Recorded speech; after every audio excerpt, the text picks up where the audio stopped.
14 ফেব্রুয়ারি মানে ভ্যালেন্টাইন্স ডেতে গিয়েছিলাম গোল পার্কের কালদিবিন এই ক্যাফেটাতে, যেটা এখন ভীষণই ট্রেন্ডি। ও আমার জন্য এই বুকেটা বানিয়ে এনেছিল, কি দারুণ না। আর একটু এক্সট্রাই প্রিন্সেস ট্রিটমেন্ট পেয়েছি। গিয়ে ফার্স্টে অর্ডার করে নিয়েছিলাম। আমরা বসেছিলাম ক্যাফেটার আউটডোর সেকশনটাতে। ভিতরে বসার জায়গা আছে, কিন্তু আমার এটা বেশি ভালো লাগলো, তো এখানেই বসেছিলাম। তারপরে অর্ডার করে নিয়েছিলাম ওখানের স্পেশাল কালদিবিন কফি, যেটা খুবই সুন্দর খেতে ছিল।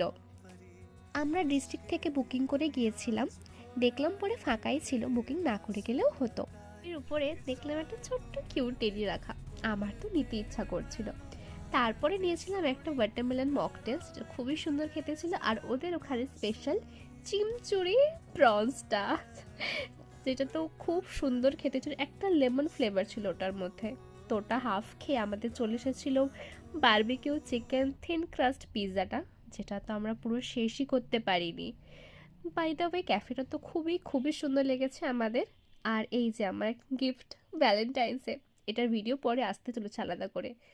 আর এটা হচ্ছে আমার তরফ থেকে ওকে দেওয়া গিফট, একটা সিম্পল বাট ভীষণই ইউনিক যেটা। তো তারপরে ক্যাফের বাইরে দাঁড়িয়ে কিছু ভিডিও তুলে নিলাম। সেদিন তোমার ভীষণই প্রিটি লাগছিল নিজেকে। তো ওখান থেকে বেরিয়ে সাউথ সিটিতে স্টার মার্কে এলাম। আর যেখানে এত বারবি ডলস, আমি তো দেখে পুরো ছোটবেলার কথা মনে পড়ে গিয়েছিল আমার। ছোটবেলায় আমি যেখানেই যেতাম, বারবি ডলস দেখলে আমাকে ওটা মানে কিনে দিতেই হতো, এরকম একটা ছিল। এখানে একটু আউটফিট চেক করে নিচ্ছি। সেদিন তো আমি নিজে নিজের প্রেমে পড়ে গেছিলাম। উফ, এই রেড ড্রেসটা জাস্ট লাভ ইট। যদি কারোর এই রেড ড্রেসটার লিঙ্ক লাগে আমাকে কমেন্ট করো, আমি দিয়ে দেবো।